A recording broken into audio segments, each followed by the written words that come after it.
on his bed with his gun in his hand. He thinks his life is over, he can't understand. A bottle of whiskey and some pills in the drawer. He doesn't want to hurt himself or hurt anymore. Why must it be this way? Just think it all over and listen to the words I say. You are not alone. There are so many people who fight with their demons each day. 'Cause you are not alone. So take my hand, brother, let's beat this together today. You're not alone.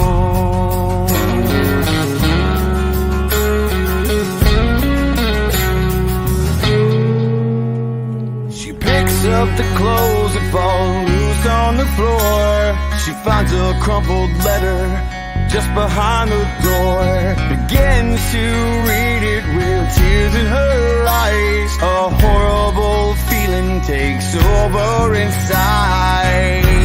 Says, honey, can I talk to you? There has to be something that we can do. You are not alone. There are so many people who fight with their demons each day. 'Cause you are not alone.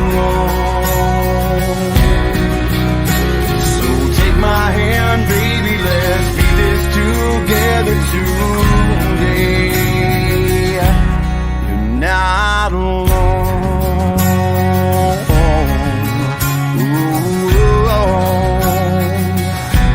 you're not alone.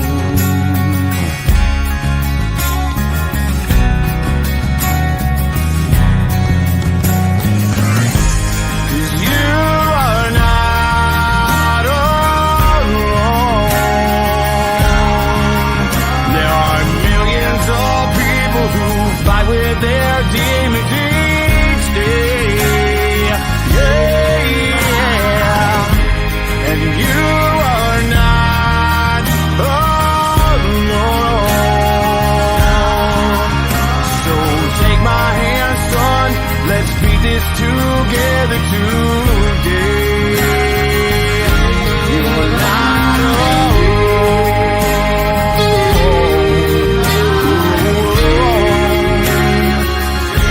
You're not alone. Not alone. Sits on his bed with his gun in his hand.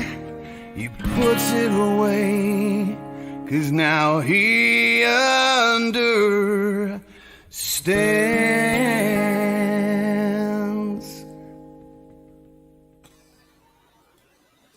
From the great nation of Texas, good evening and welcome to another edition of Rev Nation.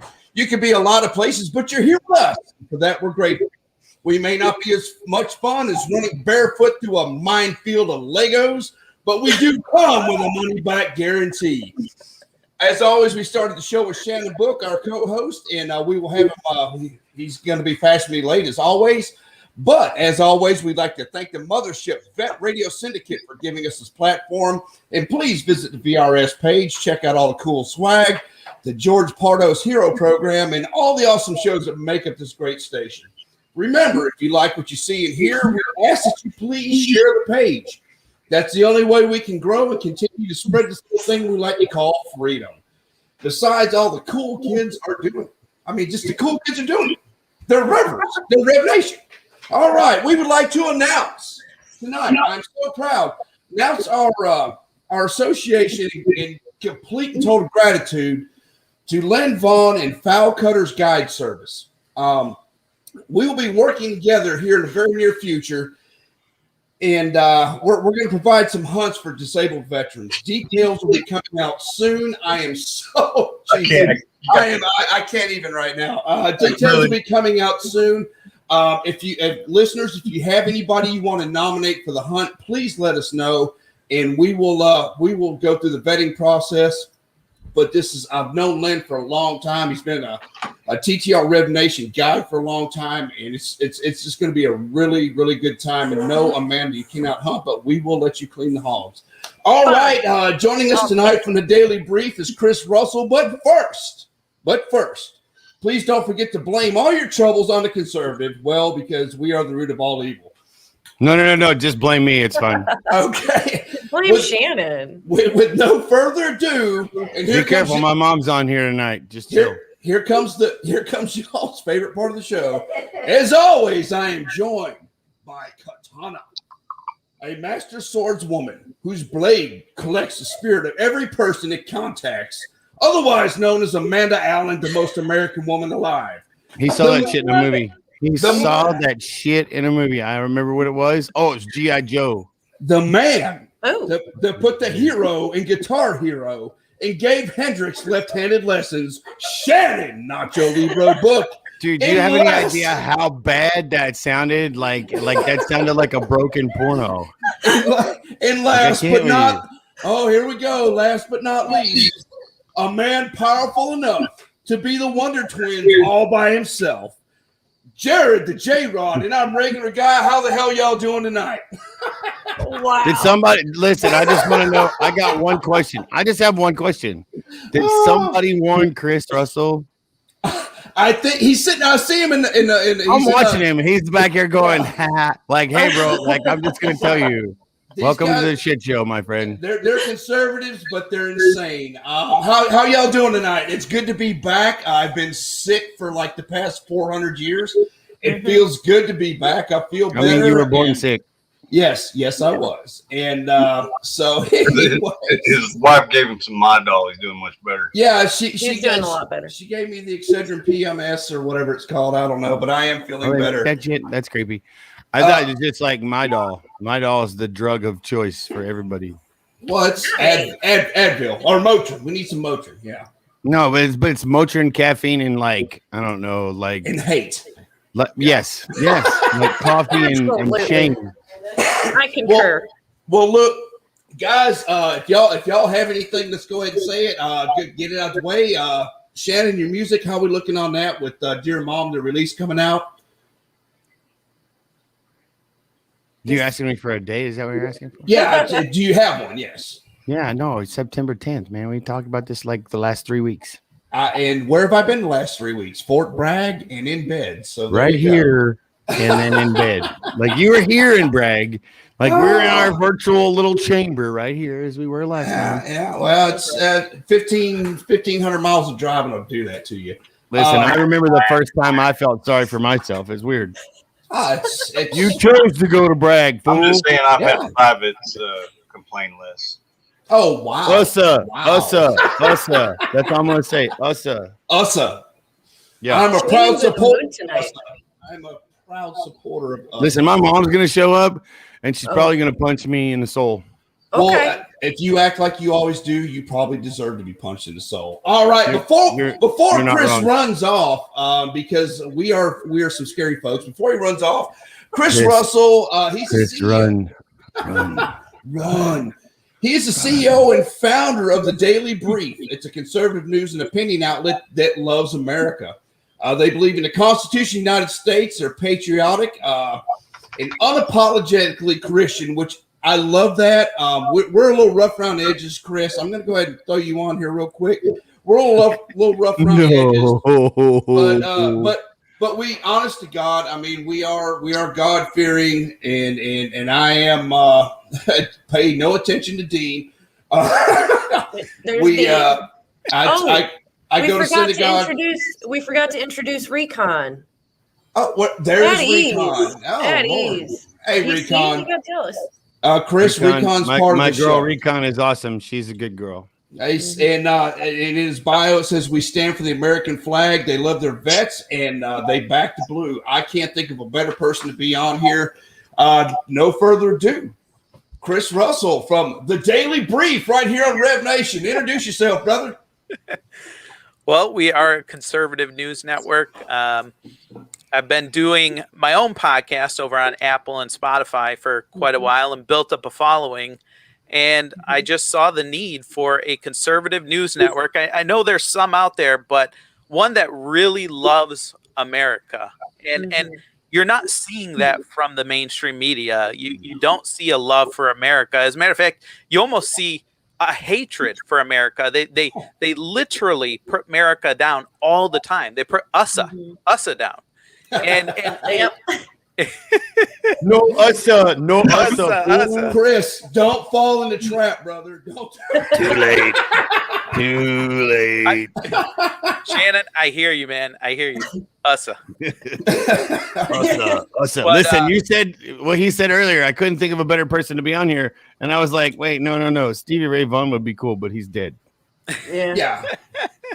That might go over a little weird, you know. I mean, there's medians out there we could probably get a hold of, but we're glad you're here. Seriously, I digress. Yes, I'm glad to be here. I'm I'm honored. Well, we're honored to have you, guys. Y'all just want to jump right into it. We've only got 2 hours, and there's a lot going on in the world right now. Chris, we got some questions for you, man. We're going to hit you hard. Are you stuck with us for 2 hours whole? I can be here for 2 hours. All right. Welcome to the shit show. You're so screwed. That's very encouraging. That's why I'm here. Listen, I'm the motivational force of this whole freaking shit show. I got that right away. Awesome. Well, look, guys, you know what's been going on all week? There's been a lot smoke and mirrors as always, but the House Select Committee investigating the deadly Capitol riot held. They had their first whole high-profile hearing Tuesday with testimony from 4 police officers who defended the building that day. This is coming from CNN, just to let you know. Wait. That was a real thing? Yeah, that was a real thing. The committee showed never-before-seen video of the attack, and the officers described the violent events of January 6th at the hands of the pro-Trump mob. Representatives. So what you're saying? Go ahead. No, representatives. Go ahead, because I got a couple questions after this. Go ahead, brother. I was going to say, because you're talking about this, like it was like this horrific whatever it was, and the reality is, I remember, I'm pretty sure I remember, scenery of the Capitol Police opening barricades and opening correct. Doors and blah blah blah. Maybe I'm stupid. I mean, I know I'm dressed stupid, but maybe I'm stupid and I don't realize what's really going on. That is questionable, but we'll roll with it. Sounds good. Okay. So before I get into the questions, Representatives Liz Cheney and Adam Kinzinger, the lone Republicans in quotations, on the committee urged their party to set aside politics to find the facts surrounding the events of January 6th. Now, mind you, there were no weapons produced by any pro-Trump insurrections. Okay, so now, Chris, you're in the know. I have 2 questions for you. The first one being, beginning on or about June 8th, 2020, the BLM and Antifa riots began.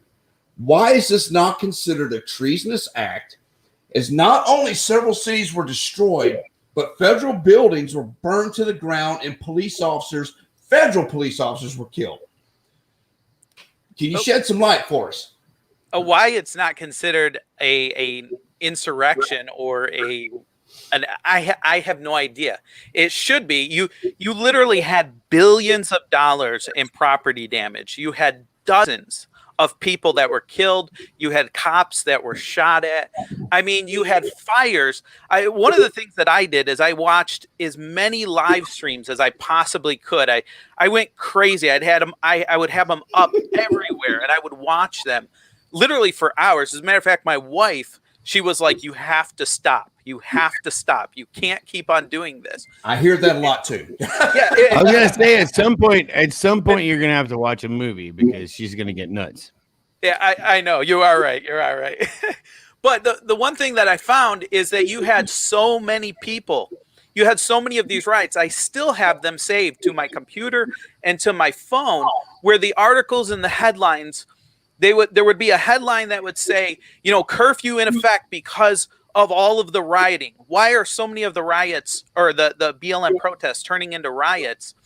And the thing that I found amazing to me was Pew Research did a poll on this. Okay, the majority of the people in the protests, were Democrats. They were young Democrats, and they were young white Democrats. It was staggering to me to see this. You're talking over 60% of the people in the riots were young white Democrats who clearly are brainwashed. When you can have that many people go around thinking it's okay to burn down buildings in the name of racial justice. And then you have the bureaucrats in Washington, D.C. that stand up and they say, this is racial justice. This is justice. You had many of them saying, why don't we have more protests? Why don't we have more people out there? And then you have something on January 6th where a guy in horns, and I've listened to some of the tapes where they actually said to the police officers, the Capitol police officers, what are you doing? Why are you not stopping these people? Why are you not stopping them? It was only a handful of people. I talked to people that were there. I've actually talked to and interviewed people that were there, and they said the majority of the people were not like that. And you could see it. You can see it from the coverage. The majority of the people were not like this. But yet then the media goes around, the mainstream media, they go around and they say, well, you know, have you ever seen anything like this? Have you ever seen anything like this about January 6th? Yeah, we saw a bunch of BLM protesters burn down half the country in all of these major cities for all of last year. Oregon had a city mostly peaceful protests. Mostly peaceful. Oregon had a city raised in the middle of it, in the middle of freaking like in the middle of the year, like, and it was like a safe space. Like, what? The summer of love. The summer of love. Yeah, you had, and that's one thing too. You had a city, an entire city where 7 blocks were completely taken hostage. Yes. They were taken hostage. And then I remember watching on Fox News an interview with I believe it was one of the city council people from Seattle. And I'm watching the interview, and he's like, well, I think it's all right. It's not that bad, as they're barricading behind them. And the host goes, behind you, they're actually barricading and actually tearing down signs. Nothing, just crickets from the left, just crickets. And this is my thing. It's what's funny is that you're talking about crickets from the left. There was not crickets. They were back in the back door, freaking gaslighting the whole flipping thing, man. They were, and Absolutely. I'm using a new psychology term, but it literally is exactly what they were doing: striking a match, pouring a little gas, and then freaking hitting it. And that's exactly what they were doing. Like, you should literally like go fight. Like, Kamala Harris is probably one of the biggest gaslighters. Oh, wow. Yeah. In America. Absolutely. And now she's the vice president because she has a vagina. What about the officer that was shot on the courthouse steps? What about Ashley Babbitt? And So I have a really stupid question about that. Okay. And this is going to sound really, really shitty. What about Ashley Babbitt? And the funny thing is, is that no one died from the protesters. No one actually died from the protesters. The police officer actually died of natural causes. The report that came out said he actually died of natural causes. Right. The only one that died was protesters. A protester died. That was the only one that died, was a protester that was shot by Capitol Police. Mhm. But that protester the was media portrayed it when it first came out was, well, you know, these protesters and a Capitol Police officer died because of these protesters. That's not what happened at all. He died. The report that came out said that he died of natural causes. That was the FBI. Yeah, but that doesn't sell. Yes, That's a fact. Yeah, that doesn't go on there. you know what you know what sells? The media You know what? is no longer about informing us. It's about what sells. No, you know what It's sells about though. brainwashing the masses. Right, Yeah. but you know what sells, right? You know what sells since like 1984. What sells is sex, alcohol, and gasoline. That is that is true. Facts. I thought you were going somewhere else with Yeah, that. I mean, prostitution sells too, but we're not trying to get into that right now. I was wondering when your mom was going to soul punch you. That's all. It'll probably be when I go up there next, like in 2 weeks. Like she's gonna watch this. You're gonna see it. There's gonna be a ticker down there and be like Shannon Book, and I'll be like, shit. Middle name included. Yes. Shannon But Dale you- Book. Fuck. Okay. All right. So now, all of that being said, and I'm going to go in the Wayback Machine here, and I've never let this go. A good friend of mine was actually there, and Shannon, you know him as well, Chris. COVID. And yeah, we all have COVID. Just kidding. COVID. Kidding. We are not going against the guidelines of the WHO or the CDC or ADA or Hold on, whatever, I gotta put a AMA. mask on. The American Motorcycle Association. We're not going against their standards either. Okay, so now the second question I have, Chris, and I want everybody's thoughts on this because this is something that as veterans that affects us all. And why was there never a legitimate investigation or folks held accountable for the heinous acts that happened at Benghazi? Far worse crime was committed, and the end result there was far worse than anything that ever happened in D.C. I think obviously because when Benghazi happened, who was in the White House? Who was in the Congress? The libs, the Democrats were controlling at the time, just like they're controlling now. And what do they focus on? They're not focusing on the real problems of America or something that was like Benghazi that happened. What they're doing is they're focusing on attacking Trump, suppressing the masses, and absolutely trying to control people and turn it into 1984. And with Benghazi, Obama, I mean, look at Obama was in the White House, right? You have Hillary Clinton, who was former Secretary of State, right? And what do they want to do? They want to cover their own butts, is what they want to do. They don't care about American lives. They don't care about the troops. And this is what should anger every American. This is what should anger every person in this country, whether you're Democrat or Republican, whether you're liberal or conservative. Unfortunately, the liberals have been so indoctrinated by the public schools and by the liberal establishment that has set up so many strongholds in our country that you bring them facts like this and you bring them good questions like this, and the conservatives and the Republicans, they'll think about it thoughtfully, logically. They'll use their brains. What happens to the liberal is immediately they shut you down. They shut you off. They tune you out. Right. There's a reason they call us conservatives, because we don't have a problem with talking about both sides. Absolutely. We can conserve our politics for solid conversation. Absolutely. Go ahead. So Question there. Yes, I want to get to that. And I've asked this question on the show before, And Chris, maybe you can shed some light on it because it sounds like you're a news junkie like I am, and we watch it. Oh God, there goes the wife and the daughter with the purses. Oh Lord.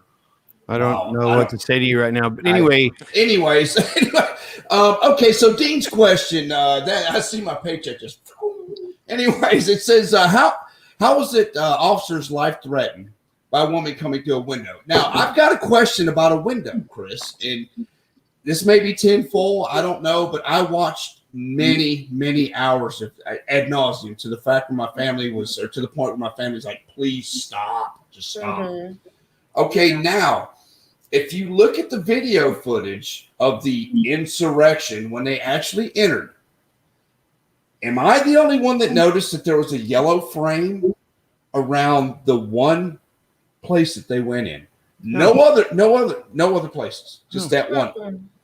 Did you see that, Chris, or no?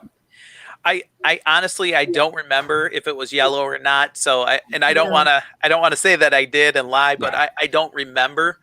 But I'll take your word for it. But I'm not sure on that, to be honest with you. It's almost like a runway. Come here. But here's the thing: with all of the evidence that has come out, with how the Capitol Police kind of just let them roam in, how it was only a handful of people, knowing testimonies of the people that were there, I wouldn't put it past that there would be a yellow frame and that it almost would be, and I don't want to sound too conspiratorial, but almost as if they were marking it, okay? Literally Bugs Bunny, it's a Bugs Bunny cartoon going, because here. What has happened with this whole thing with the January 6th is it immediately went from, this is the worst insurrection in history. What a joke. What an absolute joke. Apparently 12 people. A guy wearing a horn helmet and sitting on Nancy Pelosi's desk and beating her gavel is apparently worse than trying to kill a president, shooting Abraham Lincoln in the head, or any other insurrection type act in the country. And talking about BLM, that was insurrection. In the last 20 years, how much of that history has actually been taught? And I would like to say one thing, too. What about BLM when they were riding in Washington, D.C., and jumped the fence when President Donald Trump was in office, and security guards and Secret Service agents were hurt? They had to rush Donald Trump to a bunker. Yep. They actually jumped the fence and actually attacked officers. But apparently a guy with a horn helmet sitting behind Nancy Pelosi's desk beating a gavel, that's way worse than that. Well, and the way he only gets away with it. He only gets away with it because he was wearing Uggs. Yeah. Well, what made him so evil is the blue and red paint. But no, because he's French. Why you don't like French people? I don't like how you're talking to me right now. Like, I don't, Chris, we fool. You bring up an interesting point about Abe Lincoln, and it's pretty much if the Democrats don't get their way, they're going to do whatever they want. And, absolutely. And as far as BLM and Antifa, the point they're missing, and we're going to have a guest on here in a couple of weeks, and I am just so excited to have him on here. Chris, if you'd like to come on with him, I'll talk to you off air about it. Okay. He owns a place called the Dixie General Store. Now, if you're from our neck of the woods, you know all about the Dixie General Store. It's on the Alabama-Mississippi state line. He actually went against the Alabama Supreme Court and won the right to fly the Confederate flag. Now, he taught us a lot of interesting things about the South. I am from the South. I am from South Carolina. I thought I knew history. I was incorrect. This guy knows his history. And the one thing that BLM, Antifa, and these 20-somethings, the millennials don't understand is the North and the South and the slaves. Now, it's gonna be unpopular what I'm getting ready to say, but it's a fact. The Civil War was not about slavery. It was about money. It just the same as any other war we've ever been in. It was about the cotton trade, and the North came in, and the North did not. When they said they freed the slaves, that is a lie. They did not want the slaves. That is a fact. And so, except for the Irish slaves, they wanted to keep them. well, yeah, easy on that, but yeah. But no, no, you're not wrong though. You're not wrong though, No, and that's right. And okay, so now we're to modern day. We saw statues being torn down of Christopher Columbus and this and that, blah, blah, blah, blah, blah.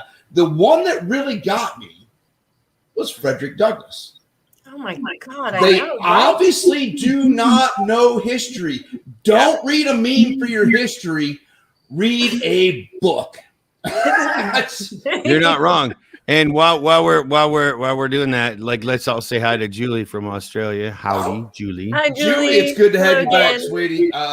We have Judy in the house from Australia. We as always, we have Israel in the house. Robert's he listens a little bit afterwards. And Shabbat Shalom to you, brother.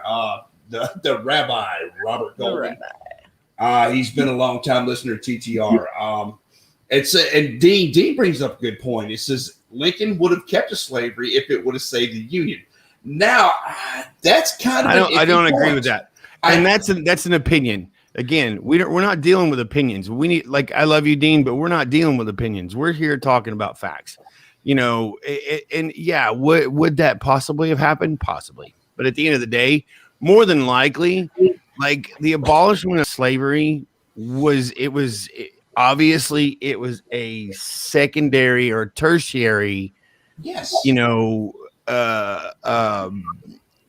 effect of what was really happening, but everybody was cool with it except for the Democrats.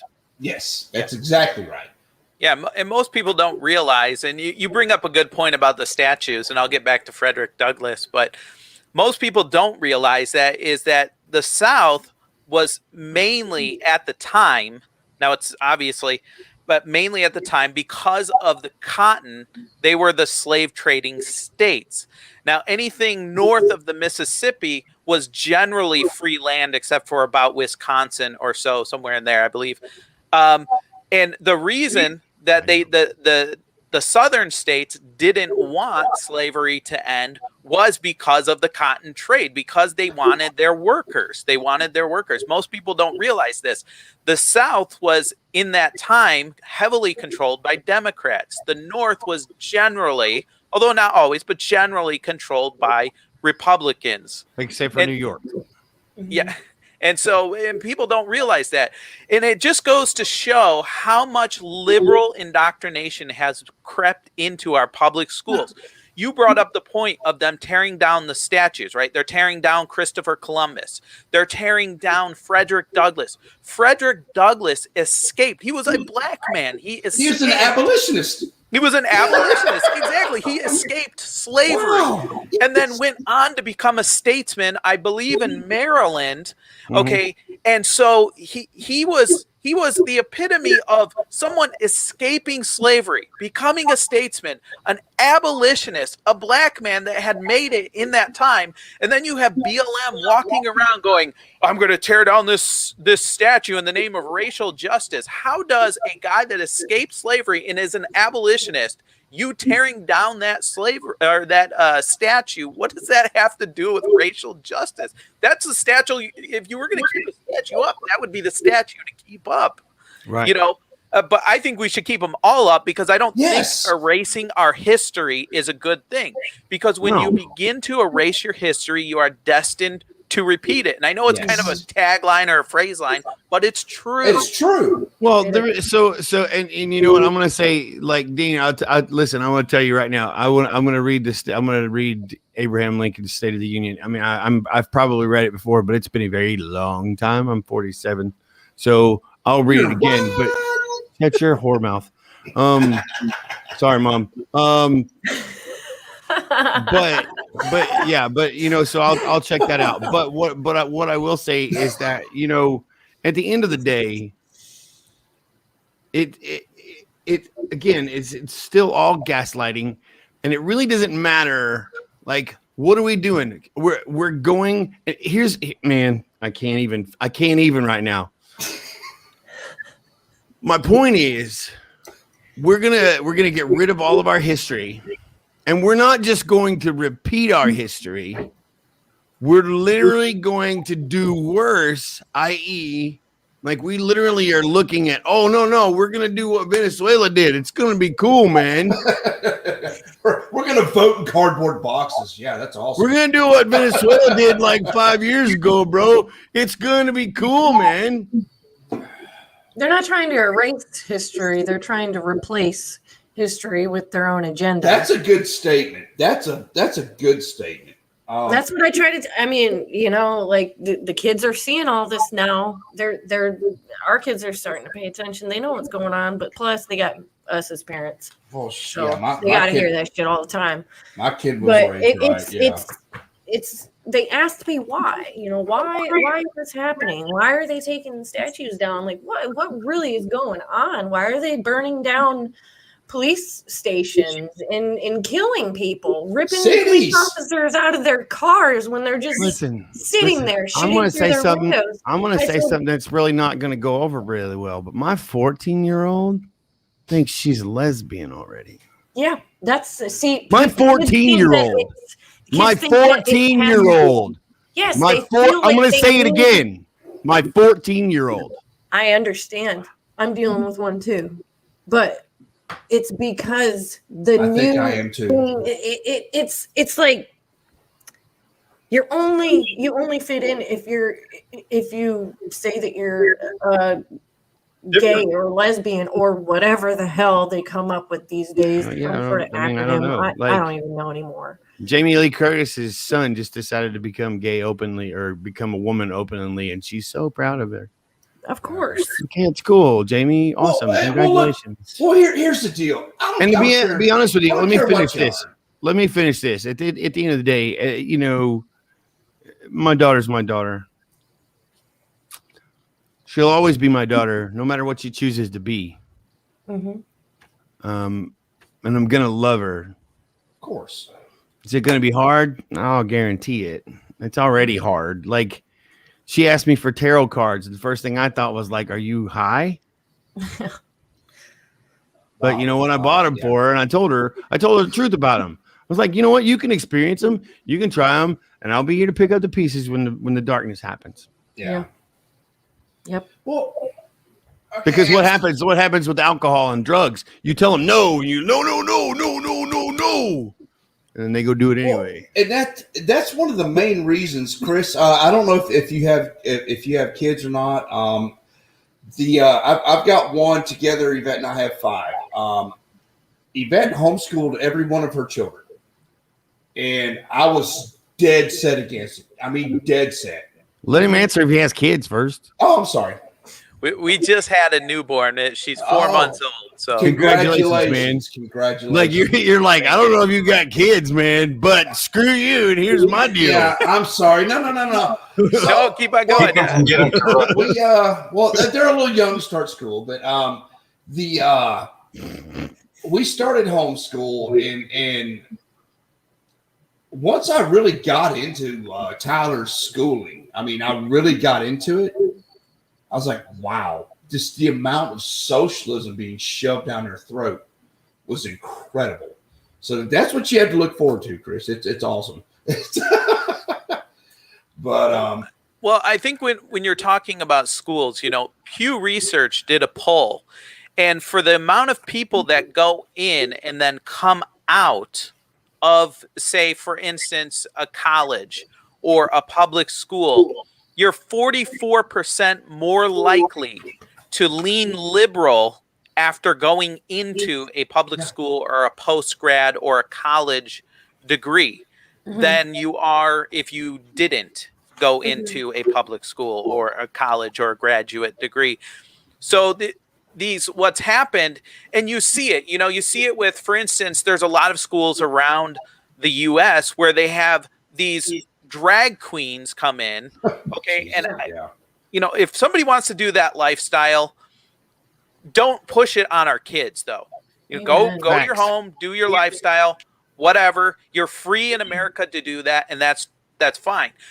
But what they do is there's even reports where they call these drag queens in. They have drag queen reading hour. They read to the kids and they present it as something normal. as something where it's okay. Virginia just passed a law. I believe it was Virginia.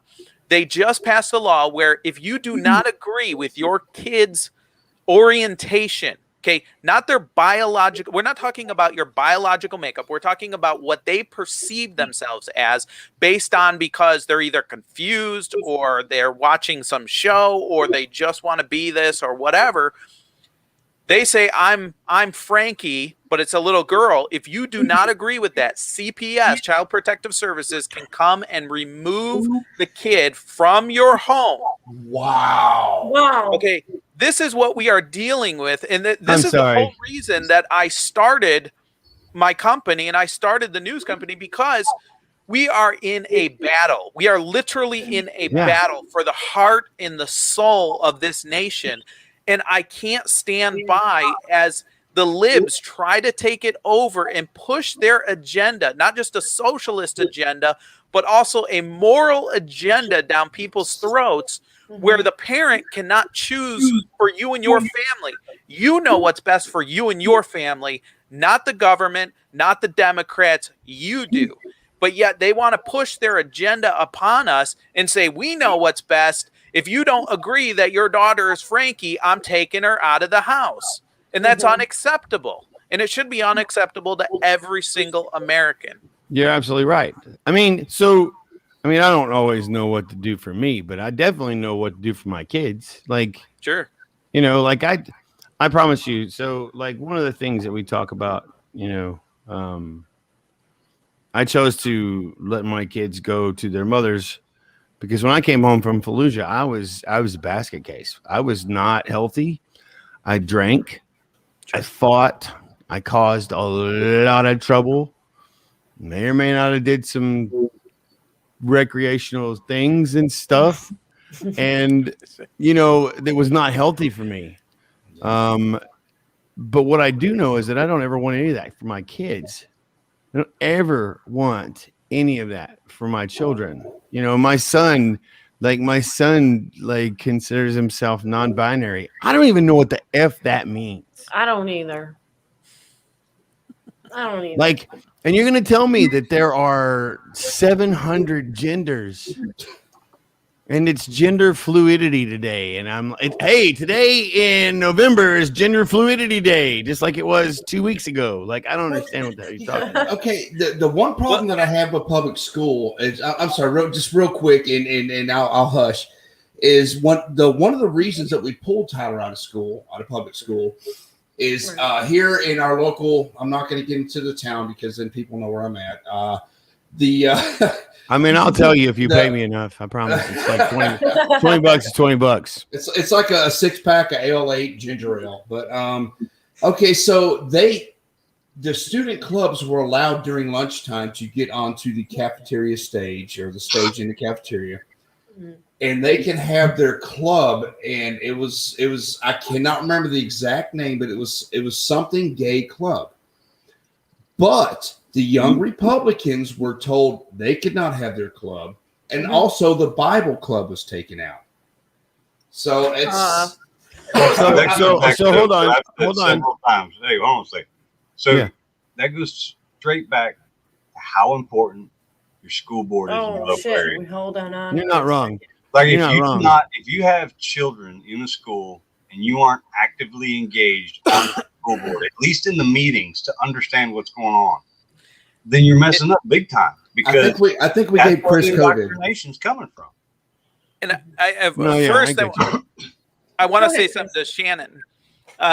Non-binary, when you have gender binary or binary gender, it means that there's a male and a female. There's only two genders. That's what binary gender means. Non-binary means that it's not just the two. It's not male and female, that there's infinite or whatever the liberals want to say, all of these different genders, which biologically we know there's not. There's two. There's male and female. You're either born one, even Aphrodites, right? They're either born one or the other. They either have fallopian tubes, testes. There's a biological simpleness to this.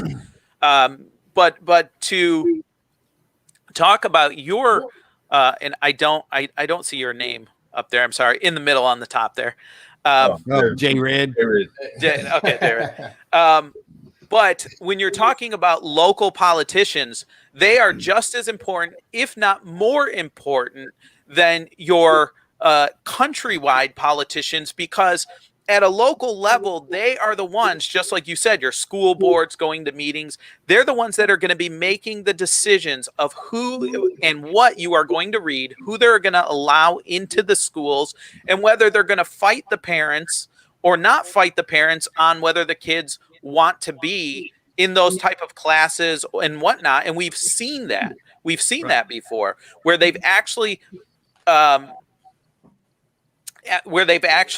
fought the parents on stuff like this and said, okay, you know what, we're gonna have your kid in this meeting and listening to a drag queen, whether you like it or not. You know, and there's been court cases that have happened over this. It's incredible. It's incredible. Right. So how is that not grooming? It is grooming by definition. Absolutely. It's legitimately grooming. Absolutely. So I will say this. So I will say this, and and I said this earlier. I think, and I really do appreciate your explanation, Chris. I understand logically what non-binary is, but I just don't understand how we reclassify things. Like, I don't want to shift the topic, but we're like, so anybody in here know what a Merck manual is? Sure. Yeah. So a Merck manual is where you find anything medical since 18 something words. Okay, that's an EMT Mosby. Is that what you're talking about? That No. kind of thing? Okay. No, it's not a Mosby. Okay. It's the Merck manual, which by definition, which every doctor will literally look something up from. Okay. And every most people doctor don't go to Merck manuals anymore because of the internet. But you're right. That we used to have those old Merck manuals where the doctors would go to them. I used to have 3 around the house. I don't even know if I have them anymore. I used it as a Navy corpsman. We use it all the time. Sure. You know, one of my freaking doctors like, whoa, you don't know what that is? Go find a Merck manual. Okay, cool. So, I mean, but it's some of the best medical training I ever got. So that being said, and this is what I'm talking about, and I'm not trying to change the subject, but I'm going to use this as an example. Simone literally has been diagnosed with the twisties. I looked in the Merck manual. I've never seen the twisties, but everybody's reporting on the twisties. I don't know what that is. You see what I'm getting at? Like all these things, we're turning all these things into things that don't exist, but we're making them exist. Does that make sense? If you tell somebody they're an idiot long enough, they're going to start believing they're an idiot. No, of course. But do you understand what I'm trying to say? Yeah. She was diagnosed with the twisties. Whatever. And I thought about it to myself. And I'm all about her taking care of herself. I really am. All joking aside, like I really am all about the athlete taking care of herself. Mm-hmm. But for you to come out and say that she was diagnosed with the twisties, I would be better off to be. I would be less reserved if you told me she got clinical vertigo. Wait a second. Did she tell you that 2 days ago? What? Did she tell you that 2 days ago? Who? Your daughter. Yes. Okay. You know why? No. It's what Simone Biles said when she was messed up. No. That's what I'm talking about. That's exactly what I'm talking about. That's the only one that's No. You get me wrong. You get me wrong. That's who I'm talking about, not my daughter. Oh. That was just a comment she made. No, it's not. It's not. She was diagnosed with the twisties. There's a diagnosis. That's my point. Do you see what I'm going with here? Like I'm not talking about. This is not about Simone. This is about how we are literally in the media turning shit into reality when it's just, oh my God, look at that unicorn. No, dude, that's literally just a horse with a headdress. So here's what the twisties are. Having the twisties means that her inner gyroscope, which gives her the cat-like ability to land on her feet, isn't working quite right. Okay, I'm going to tell you again. That's not a diagnosis. Go look in the Merck manual. It's not there. That's what they're. That's their. And I don't know if you know this or not, but you don't have a gyroscope. You know what a gyroscope is? A gyroscope is a huge metal ball that spins inside of you to keep you standing upright. It's not a gyroscope in your body. Like, what? Oh, well, not yet anyway. I mean, give it a few years. Oh, well, okay. Maybe if I become RoboCop next week, but. So this is what health.com says. The twisties is an informal term used to refer to a certain kind of mental block that a gymnast can experience as they are in the air during a twisting skill. Physically, the twisties can make a gymnast unable to perform the skills as they were previously able to do. So her balance was off. A mental block. I mean, it happens. Like, you're just not operating at peak performance. But listen. Like that? Maybe so you can get treatment through insurance. Hey, again, this was not. First of all, everybody's fucking gone off on this tangent. This is not about Simone Biles. It's really not. It's about, and you guys are literally giving the twisties defined meaning right now. No, that's what I'm saying. That's what they're saying. I've never heard of it before now. That's my point. But you're reading it. I'm sorry, Chris, but I got to say this. You're reading it as if we're trying to justify it right now. And I'm going, it doesn't exist. It's not in a Merck manual. I don't care. We're not trying to validate it. And I think the reason it's not in a Merck manual is because the last definition that was given is it's a mental block. It's a cognitive thing that appears in a mental. It's in your mind. Okay, so it's mental, but it has physical ramifications. So it's not an actual physical disease. It's something mental that manifests in a physical way. So and I think what you're trying to say. I think what you're trying to say, Shannon, is that people are making things up. For instance, like the genders, because you're relating it to the genders is what I'm getting, where they're actually just making this stuff up, and this stuff that they're making up is becoming reality. And that's what we're seeing. And to clarify, you're absolutely right. It's not a physical ailment. It's not a disease. It's not a pathogen. It's not anything like that. Right. So, but what it should be is it should be in the DSM-5. Right. Yeah. It should be a psychological. Right, but it's not there either. It's not there either. So that's and you're absolutely right. You got to the point that I was trying to make. Like, the point is that we're making things up and we're making it legit because nobody's fact finding it. And if we are fact finding it, we're fact finding it because we want to make it what we want to make it. But I think fact find it is all the stuff that we want actually people to know being shut down by the government. Right. And I think when you say it should be in the DSM-5 or DSM-6 or whatever DSM they're on right now for psychological diseases, I think it gets back to when you're talking about making stuff up. For a long time, if a person was walking around and calling them, if they were a man calling themselves a woman, for a long time that was actually in the DSM saying, listen, this is a mental problem. Okay, somebody that needs to be treated. Mm-hmm. Okay, I'm not saying that. I'm just saying that was in the DSM. Right. But you could have found that in DSM 3 or 4. They've actually taken that out, and it's no longer a mental disease or a mental problem. And it's actually gone the opposite way to where if in places like Virginia, if you don't say that your son or daughter or whatever is how they identify and not classify them by their biological sex, then, they'll remove them from your house. Right. So you have, unfortunately, due to the mainstream media, liberal and democratic politicians, you have literally the dumbing down of America. Yes. Because I guarantee you, if you ask most young people when they walk around and they're like, well, I'm a binary or I'm a binary or whatever they say, whatever all these different terms for sexual orientation and disregarding their actual biology, disregarding that, they have no idea what these terms mean. Correct. They have no idea. Guarantee it.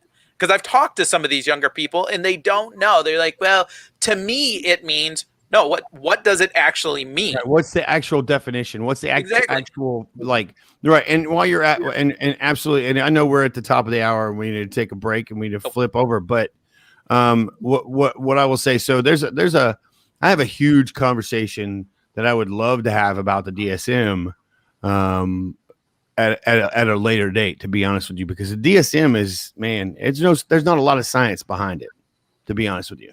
It's more about insurance billing than anything. Yeah. It's a spectrum thing, and you're absolutely right. It's definitely part of insurance. So it's it's pharmacology and all kinds of weird stuff. So there's a lot of that plays into the DSM, and but we should talk about that at a later date sometime, Todd. Sure. And Chris, you should come back and hang out with us for that for sure. All right. Well, be glad to. Real quick, Chris, I hope you join us after the on the top half of the hour. Amanda, if you would help me with the comments, I'm going nuts over here. I got you, brother. Thank you. Real quick, we're putting it at the bottom right now. As soon as I find it, there we go. Okay, I'm going to put his deal up here real quick while give Lynn a good prop here. Fowl Cutters Guide Hunting Service. His number's there at the bottom. You can reach Lynn at 713-614-4472 for all your hunting needs. Lynn is the one. I've known Lynn for a long time. We actually went through the fire academy together when we were firefighters in the city of LaPorte and the Port of Houston many moons ago. And he and I have been friends for a long time, and he is a very successful hunting guide now. He actually does Remington videos and stuff like that. And he and I were talking the other night, and he's donated. We're going to work out all the details, but he's donated a hunt for disabled veterans here in the in our area. So, guys, if you have any veterans that you want to put their name in the hat, please let us know. We're in infancy stages of planning all this, but Lynn, thank you, and God bless you for doing this. It's just amazing, and it'll give our some of the veterans there an opportunity that they would never have.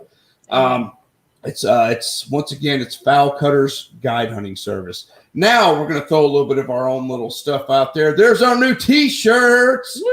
All right, guys, if y'all like them, we will have them here within a week and a half. We'll throw a price out there pretty soon. We've got them in heather gray and navy blue. So they're not going to be so rigid, though. Like, you could definitely probably get in them. Yes, they're not starch. I think those are heavy starch, but that looks like my camis back in like 1994. Something soldiers today would know.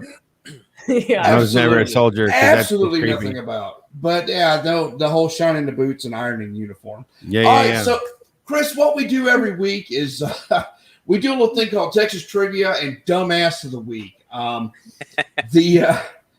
So the Dumbass of the Week, I did some searching, and I was like, man, Chris is going to be on here. Should I do this one? But you're not using me again. We're going to do the Dumbass of the Week way too many times. You've got to do this and find the humor in it. So we'll do Dumbass of the Week, and then we'll do trivia. And Chris, at the break of we do a break at the top half of the hour. We always play some of Shannon's music. If you're not familiar with Shannon book, Shannon, just if you would tell everybody what you do and how you do it. Well, I know a guy. Anyway, so well, I mean, I play music. I don't know if you want to get like in some serious detail. I write. So I love writing music. I retired in 2010. I was medically retired after 17 years, and I was not really necessarily ready.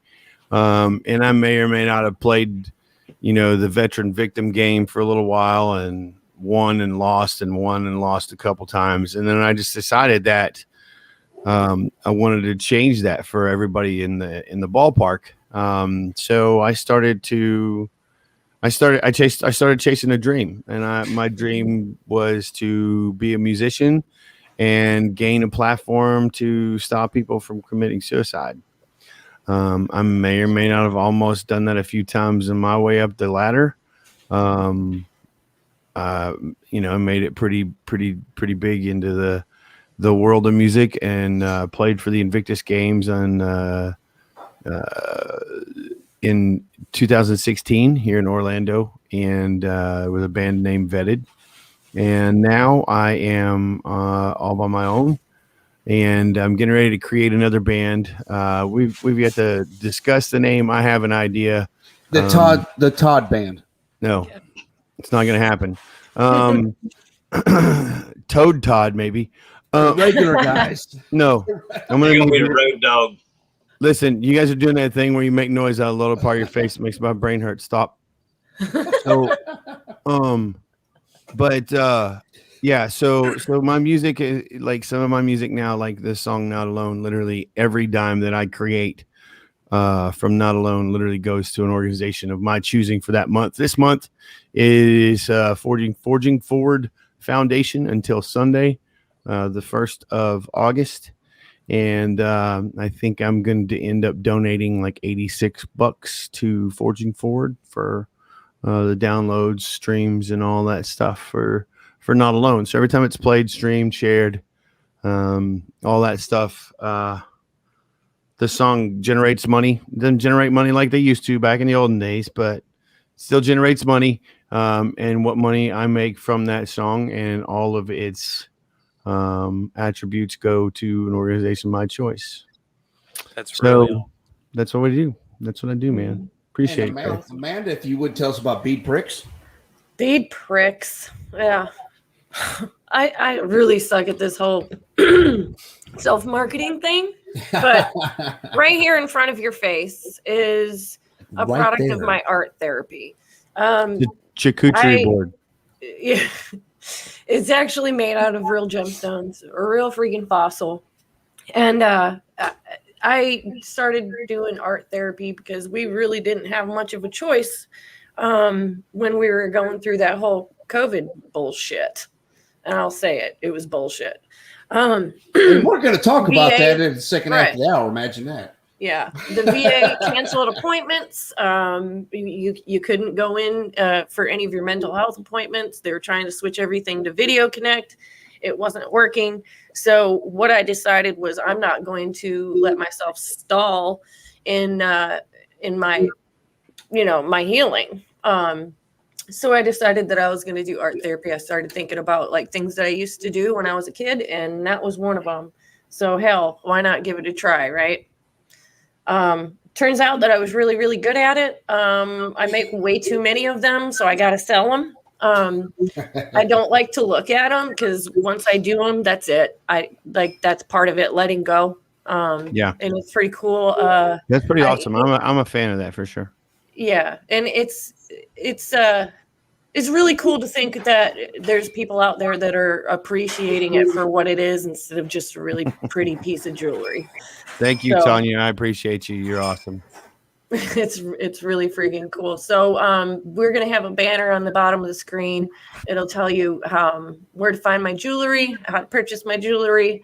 And I really hope that you guys enjoy them because it's pretty freaking cool. I love it. I'm still waiting on my piece. I don't know what's going to All of you are waiting on one. All of you are. Chris, she's making me a WWE belt. So if you want something like that, it's a real small thing for her to do. I'm just saying. just Chris, if you want a WWE belt, I'm going to change my freaking friend request to your Facebook page. All right. Well, guys, it's 8:09. So Texas trivia. Oh, actually, let's do dumbass first. Yes, let's do dumbass. Oh, my God. I searched the internet high and low for the dumbass of the week. This one, I swear to God, we've had some real winners on here. I think this one has something to do with like sex toys and weird shit. It does. And I mean, not that that's unusual for us, but I mean, I'm just saying. Okay, earmuffs for your virgin ears. Come on, stop it. Okay, so I'm gonna throw the picture up there briefly here in just a second. I got one word for this first section of this and this section right here. Idiocracy. Bam, you're welcome. An armed robber is beaten up with a sex toy. I can't. Cashier grabs an 18-inch weapon and bashes a knife-wielding thief in a Russian sex shop. Why do you gotta be Russian? This isn't. It popped up. I'm sorry. I put in dumbass. This comes up. Okay, so the moment a sex shop worker chases a thief out of the store with a long double-ended toy. Okay. CCTV footage. Just say double dong. Get it over with. I'm trying to be respectful. Sorry, Chris. It is what it is. CCTV footage from a sex store in the city of Novokuzhensk in the Russian region of Kemerovo Oblast on July 24th shows a saleswoman hitting the robber with said toy. Oh, wow. That's awesome. And you totally didn't say that city right at all. I don't care. The saleswoman, whose name has not been disclosed, was working late when the masked thief reportedly entered the store. Her name is Sasha.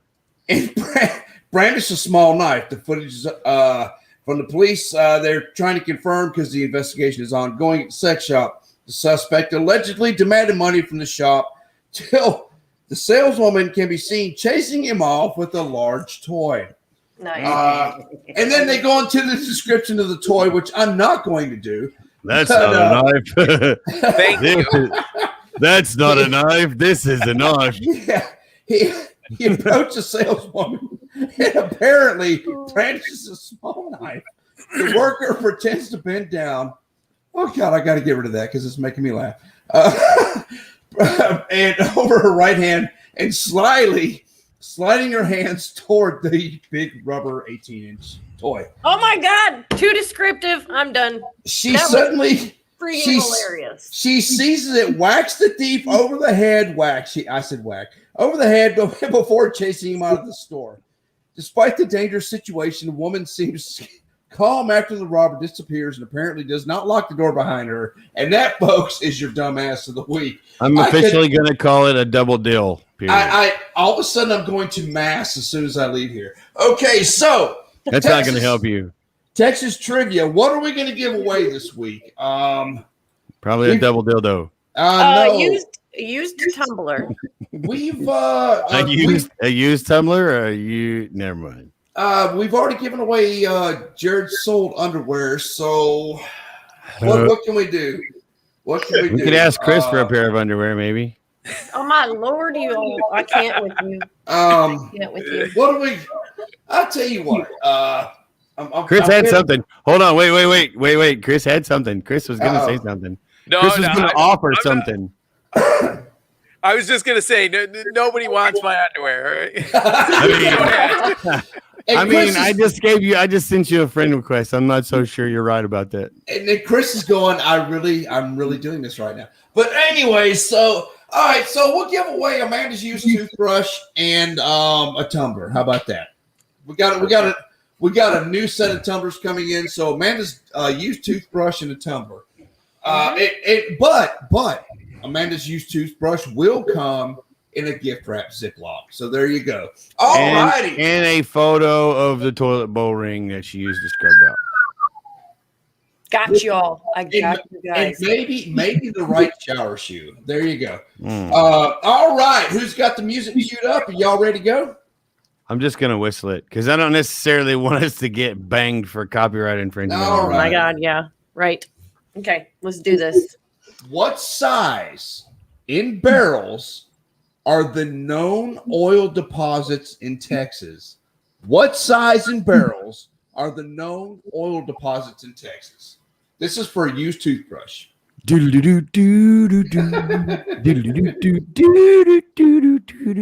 even right now.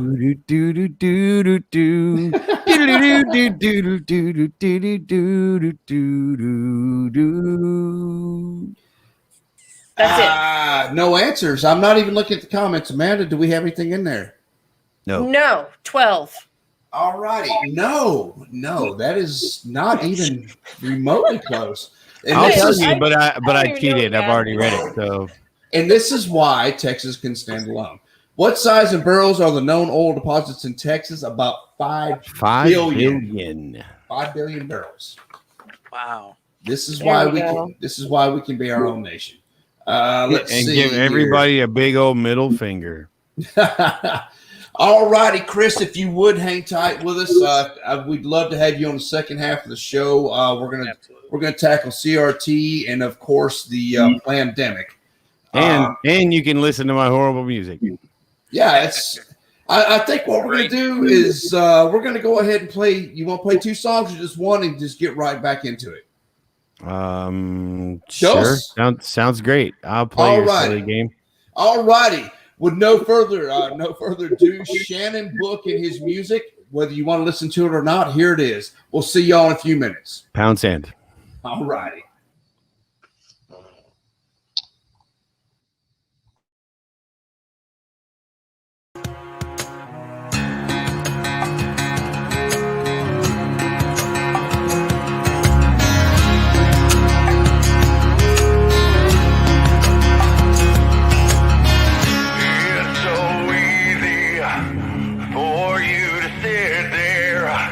I can't help but think that you have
Dear Mom, I had a few minutes to write down what's itching inside my mind. It's been too long since we have talked about nothing at all. Wish I could call. I know you're lost. Please don't you worry. There's no need to hurry. Just stay strong. It won't be long before we're together. Right here in heaven. I miss you, Mom. Dear Mom, please believe I've done everything I needed to. Dear Mom, I'll be there when you breathing while you're sleeping.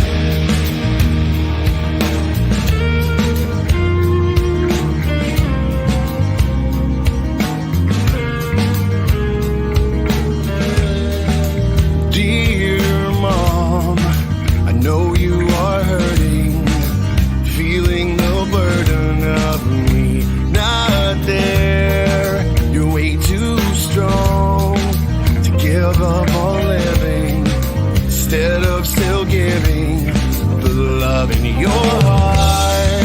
I know it's hard, but never forget the things that I did and the reasons why you are my mom. So please keep on living, caring and giving. I love you, Mom. Dear Mom, please believe I've done everything I needed to. Dear Mom, I'll be there when you breathe while you're sleeping. I can't believe I'm saying these words to you, but believe what I'm saying. You made me the man that I am.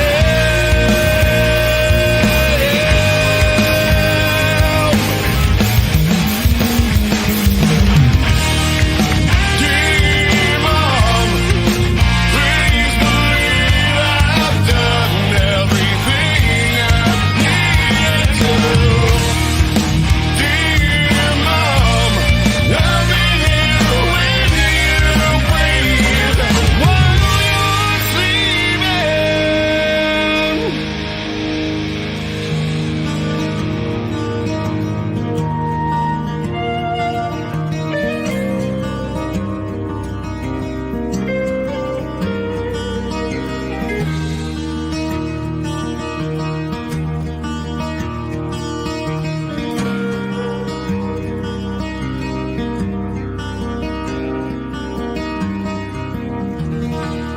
I love you, Mom.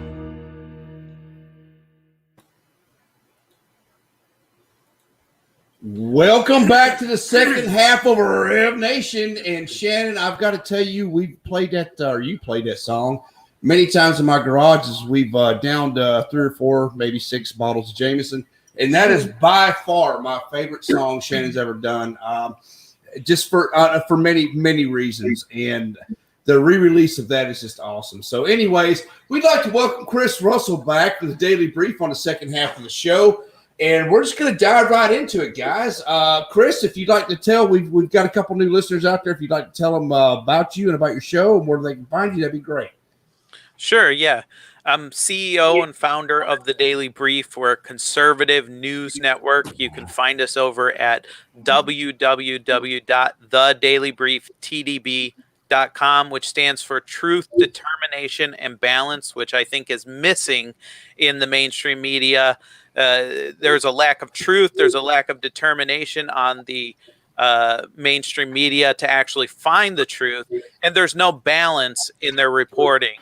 The opinion is mixed in with the reporting. And it's one of the things that we try not to do. When we tell you we're giving you opinion, we give you opinion. When we're just giving you straight fact, we're giving you straight fact. I'm also a host of the Chris Russell Show, which can be found over at Spotify, Apple Podcast, Breaker, Google Podcasts, wherever you listen to podcasts. And you know what? We love America. I've got a good team of writers right now. We're growing. We're trying to beat the competition. We love our whole premise is we love America. We love this country. We love the Constitution of the United States. We stand for the flag. We salute for the national anthem. We are not on this woke bandwagon. We back the blue. We love our military. We love our vets. My brother served both in the Navy and in the Army. And I can't tell you enough. My dad served in the Navy. My grandpa and many of my family members served. We are proud. We are proud of this country. We are proud to call ourselves Americans. And I think it's a badge of honor. You don't see people leaving here to go to other countries.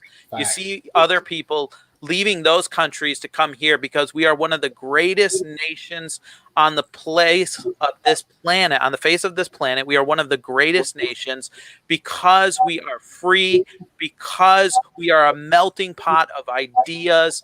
And that's what the Daily Brief, and that's what my company wants to bring to the news, wants to bring to this country. We just love America, and we love all the people in this country. And we hope to be able to take on the mainstream media head on. We are praying for that people will become subscribers, sign up, join us in the fight for truth, in the fight for balance in the media. And we just simply love this country. That's Thank awesome. you so much. Yes, That's awesome. All right. Well, here's the part where YouTube starts to ban us. I'm just going to go ahead and preface this with this is not WHO or CDC. Oh wait. Can I do it? Yeah, or AMA or anything like that. So go ahead. We're going to talk about COVID. All right. Excuse me, COVID. The answer before the question is control. We have all heard the science behind this foolishness. If the mask worked, then why the shot? If the shot works, then why the mask? If either one of them work, why the distancing? Where did the flu and common cold go? Chris, what are your thoughts? Go. Well, I think with everything being attributed to coronavirus, the flu has completely gone out the window, and it's because everything's being attributed. In 2017, you had 61,000 deaths by the flu. In 2018, you had about 34,000 deaths in America from the flu. On average, you have about 50,000 people in the U.S. that die from the flu every single year. In 2020 and 2021 so far, you had about 0 people that have died from the flu. It's statistically, it's not even significant. You know, when you're talking about statistics, you have the mean ratio and you're moving out. You have what's called statistically significant. In statistically significant terms, it's not even significant because there's not enough people dying of it. You know, my wife, when we were going through the pandemic and it was at the height and all of this nonsense and everything, my wife worked in a COVID unit. My wife actually saw a doctor telling a nurse, okay, and I won't say what hospital or anything because I don't know if I can get her in trouble or anything, and I don't want to do that. My wife actually saw a nurse fighting with a doctor because the guy that died clearly from stage 4 cancer. Died from stage 4 cancer. He happened to have COVID. He did not die from COVID. The doctor said cause of death as COVID. Right. So she saw it with her own eyes. And as this nurse and this doctor are fighting back and forth, my wife just was like, I'm out. Like, I'm going to get out of here. I don't want to be involved in this, you know, because obviously she wants to protect her job and everything. But clearly, Clearly, they're attributing things that are not COVID to COVID, and it's all of these numbers are going down. At the same time, you have numbers where they're barely even reporting on numbers from people dying from overdoses, from the lockdowns, and all of these different things, because everything's being attributed to COVID. That's where the flu went, COVID. You're not wrong. No doubt. No doubt. You're It's not just, wrong. So and the lockdown's coming up. I mean, they are coming. You know, the masks are already being floated back around. My question, and it gets danced around with the MSM, is if the jab works, then why? Okay. Oh, here. Hold on. Here Joe Biden. Yeah, that's awesome. Take down that comment. Let's see here. So there we go. Yeah, this is my favorite for the day. Okay. Well, we heard Joe Biden this week say, if you get the shot, you will not die. You will not go to the hospital. You will not get sick. So, but you can't trust any of that. So here's the thing: it came straight from the president, though. Yeah, we just listen to anybody we've listened to this year, and they've said exactly polar opposites, depending on what time and if it suited them. Crenshaw's post this week, he had videos of everything, like Kamala Harris and Biden. Like Como was a big one, saying, "I don't trust this virus, or I don't trust this vaccine, and American people are going to have a hard time accepting all this." It's like, yeah, and now we are, and now you're trying to tell us it's. They didn't trust it when it was a Trump issue. Now all of a sudden it's a no all be all. It's a control thing, and that's a 100%. Fact. That is a fact. They've destroyed the economy. They've destroyed the United States of America. And now, I mean, there's so many factors that go into this. I'm not even going to get into the pipeline. It has nothing to do with COVID, but the whole, I'm a pipeliner, and the whole pipeline thing that happened with Nordstrom and everything like that. With the stroke of a pen, Chris, 64,000 my brothers and sisters lost their jobs on his first day in office. And I think that's what this federal mandate's coming to. Think about it. Yeah. And I think when you're talking about the jab, I think the misinformation that you see coming out of Washington about the jab, first you have them saying and you're right, you were talking about how when Trump was in office, Kamala came out and she's like, well, if he gets reelected, I'm not going to get it. But then they get, I guess I've got to say elected if you're on. No, please don't say that. But, yeah, but you know what I'm saying. Yeah. Elected. Yeah. Okay, I got my whole channel shut down and went down to 12 people. I had, when I was talking about the election cases, I had somewhere between 3,000 to 4,000 views on some of my videos, and because they were talking about the election, they took it all down. Yeah, we did that too. We had Christina Bob on here from Maricopa County while she was there in Arizona. And yeah, we went through the same thing. And I see our numbers going down right now as we speak. So yeah. Wait, it's only going to get better because I'm about to share something really, really cool with you guys. Cool. Good. Is it Amanda's toothbrush? No. Not yet. I haven't put it in the plastic baggie yet. Yes. There we go. How you like that? Yeah. Yep. I read that one earlier. That's some good stuff. How many false positives and how many deaths were caused?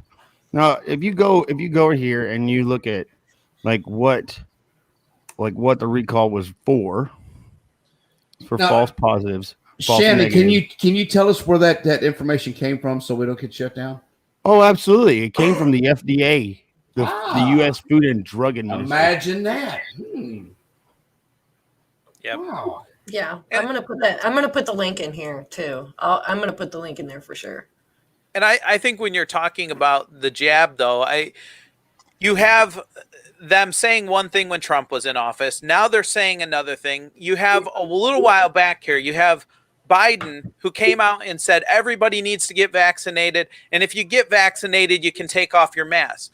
Now you have Dr. Fauci, the great Dr. Fauci, walking around with 2 masks on still. And whether you agree with vaccinations or not, the whole science behind vaccinations are that if you get vaccinated, you are immune to the virus. You no longer have to worry about wearing a mask. You have 160 million Americans that have been fully vaccinated, which is crazy to me. Yeah. But okay, you have 160 million Americans that have been fully vaccinated. You have another that they estimate around 30, 40 million that are immune because they are naturally immune. On top of that, you're looking at herd immunity from all of the scientific data, yet you have them saying, and here's the thing, they talk about the Delta variant, right? The Delta variant, when you're talking about the Delta variant, which they say is 7 out of 10 cases right now, 7 out of 10 cases, not deaths, but 7 out of 10 cases is a Delta variant. Okay, whatever. In Washington, the 7-day average, when you go back to January, before they started pushing the Delta variant and all this stuff, the 7-day rolling average for cases and deaths were about 3,000, the 7-day average. Right now, as of January 28th, and I know it's January 30th, but the recent numbers that I could find was January 28th. Okay. Or excuse me, July 28th. Yeah. The 7-day average is 300. We've gone from 3,000 to 300. Okay, that's for the entire country. You take Washington, D.C. Washington, D.C. right now, 7-day average, 0 deaths. Zero deaths. I love the fact that you're throwing these numbers up. Go ahead. I'm going to tell you something. Let me know when you're done, because I have some great numbers to tell you. Okay. Sure. You go to New York. Okay, 7-day average for deaths, 6 deaths for 7-day average. New York, California, all of those places were hot spots for deaths. Some of the highest death rates in the entire country were out of those places. You talk about New York for new cases. We're not talking about deaths here. We're talking about new cases, and these are the numbers that I know right now. New York, January 13th, you were looking at about 14,000 deaths. Okay, hotspot. 7-day average, you're looking at. Let me see here. July 29, 2,000 cases. Okay, you're talking an 81% decrease. 81% decrease. From 14,000 to 2,000, 81% decrease, but yet they're pushing a mask mandate and possible lockdowns. Okay, and here in Michigan, they're running advertisements so that people will go get it. You get $50 or they enter you into a lottery where you could win $50,000 if you go get it. $50,000. Yeah. What time in history have they ever pushed a vaccine where they've actually said you could win $50,000 if you get this? How about we do that with cancer treatment? Yeah, where are we getting the money from? How about AIDS? How about that? Absolutely. Awesome. We're getting the money from printing it all right now. Yep. So here, I'm going to give you some really interesting numbers, because this is really an epidemic. In 2016, we're not big fans of the WHO, but I mean, I'm a big fan of the band, but not the organization. In 2016, when I released Not Alone, I did some research on suicide, and the last number counted by the World Health Organization in 2016 for the year was 800,000 globally. That's suicide. You didn't hear about that, did you? No. Yeah, and I think, like, even when you talk about the lockdowns, and I know we're talking about the jab, but when you talk about the lockdowns, okay, whenever you have an economic downturn, there's always an increase in suicide and depression. Nobody's talking about that the suicides and the depression are through the roof. They're through the roof right now because of the lockdowns. abuse. All of these things go up when you look at, there was a study that was done some years ago, and it was done, I believe, in Thailand. But what they did is they looked at economic downturns, and they found a correlation that every so many percentage points that the economic downturn goes, you have a correlation between that and how many thousands of people actually commit suicide. Correct. And it was somewhere between, I believe, 5 or so percentage points. It might have been 10%. I don't remember exactly the number. That if it went down 10%, the suicide rate went up 10,000 people actually committing suicide. There was an actual correlation that they actually found between this. And, you know, nobody's talking about these numbers. Nobody's talking about suicide. Nobody's talking about the bulk of America doesn't really care because it doesn't affect them. Until something affects somebody personally, it's not going to change them. Well, the last time that suicide was so prevalent and it was talked about was during the Great Depression. Mm-hmm. Yeah. And now, see, a lot of things people aren't, What happened there? A bunch of people lost a lot of money, a lot of jobs, a lot of, like. Well, I know one thing I've seen is think about the kids in the school.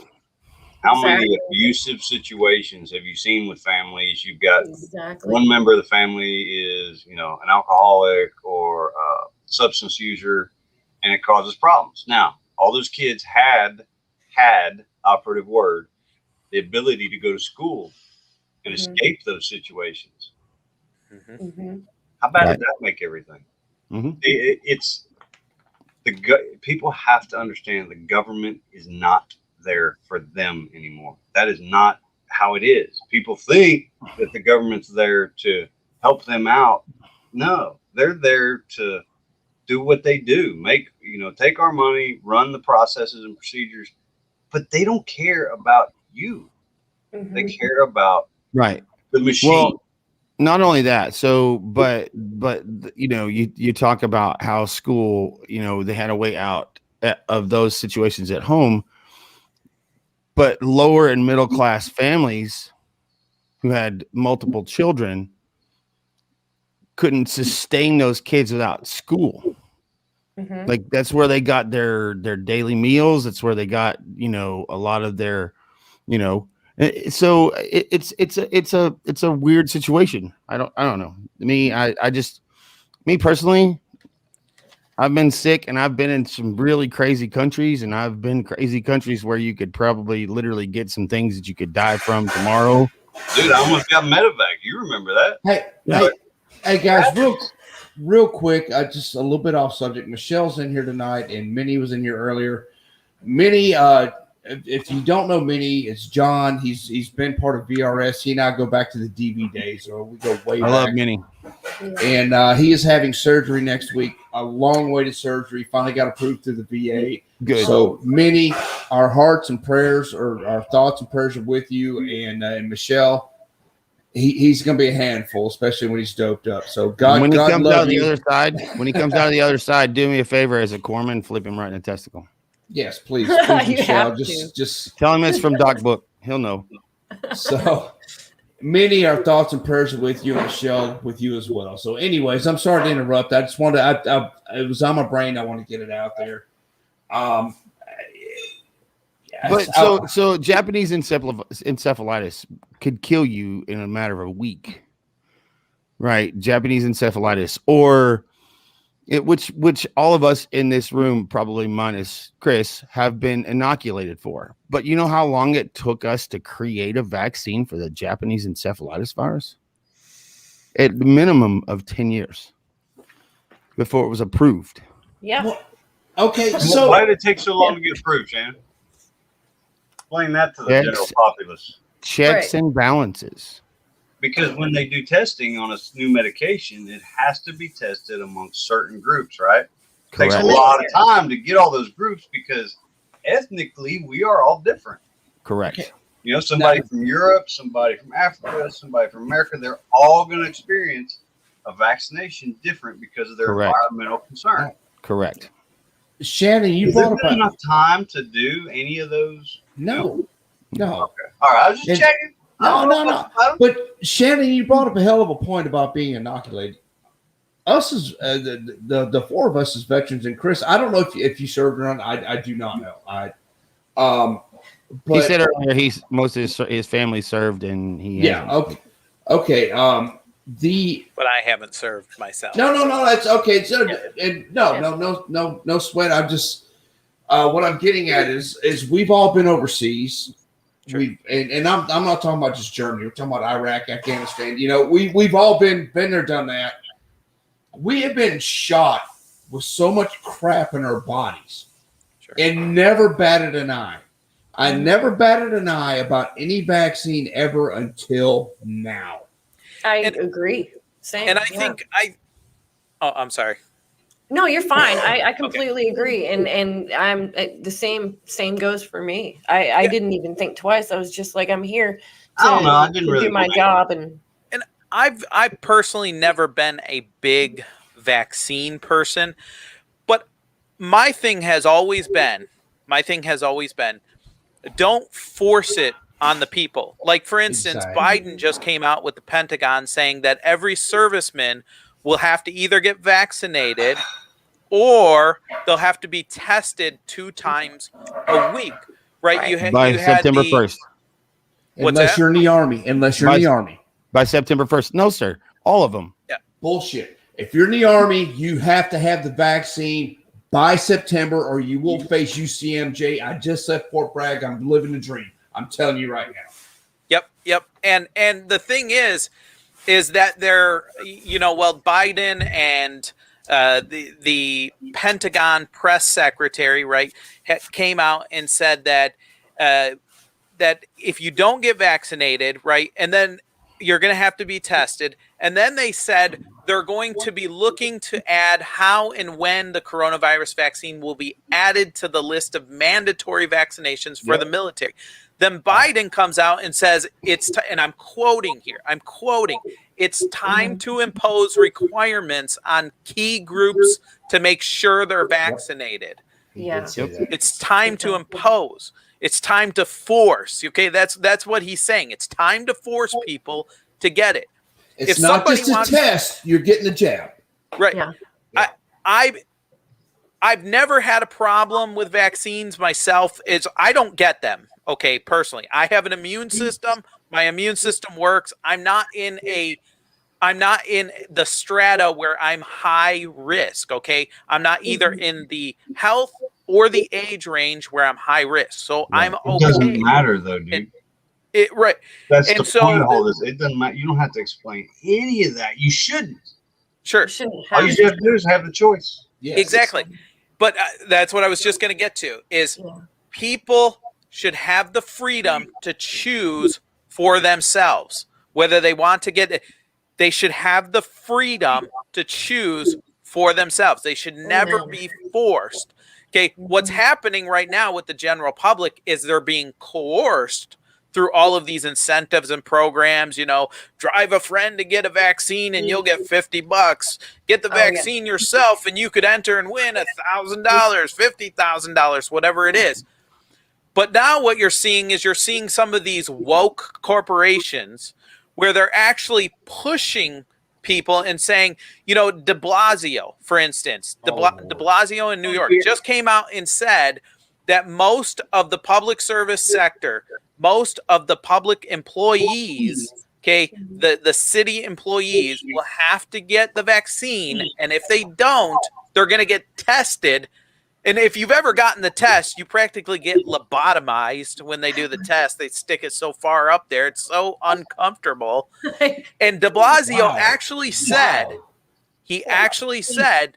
he hopes the uncomfortability of this being so uncomfortable and it hurting so bad will force them to get the vaccine.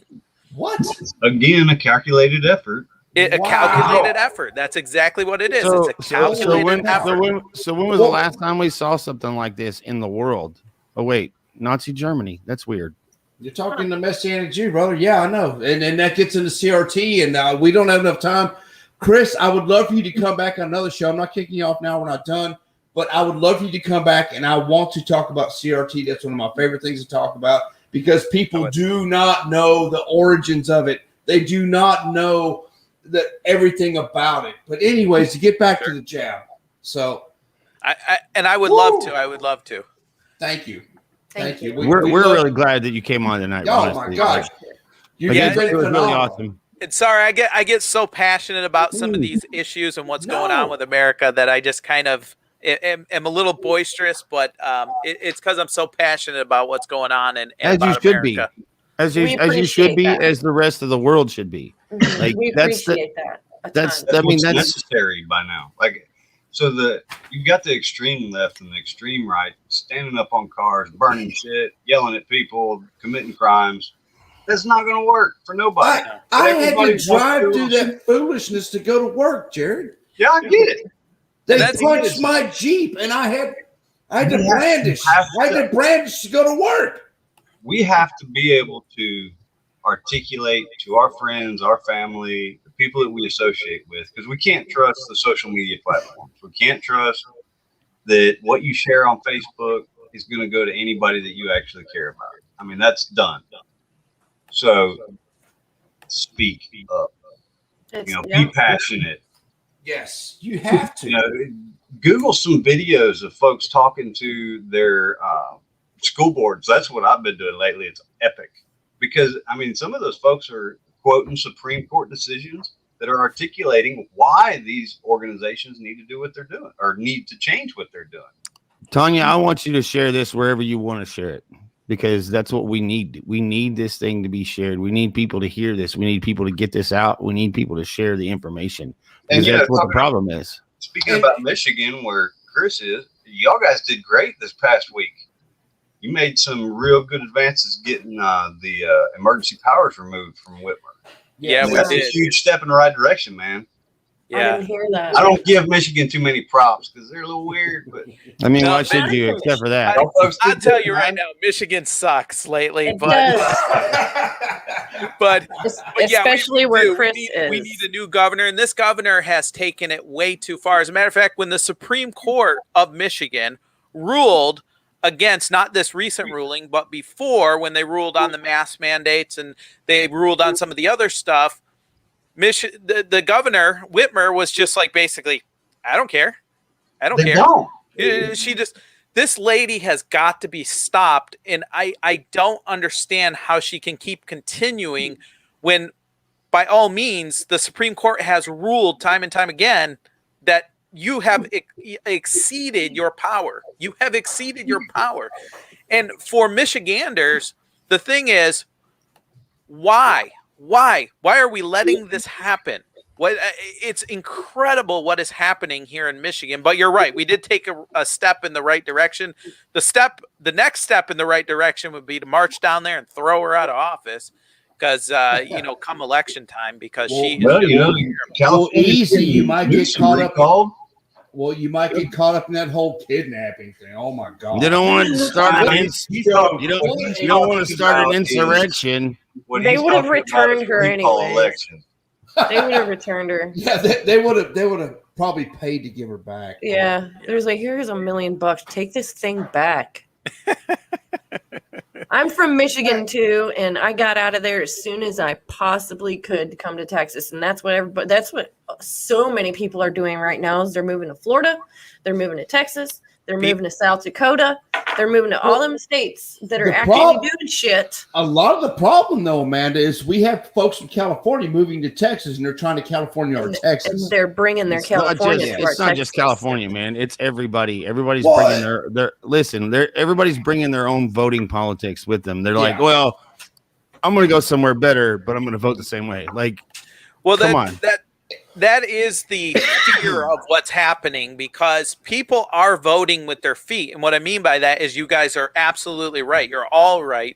People are leaving liberal states like Michigan, California, other places. They're going to places like Texas, Tennessee, which are generally more conservative, except you have pockets in Texas and other places that generally vote blue, but the state as itself votes red.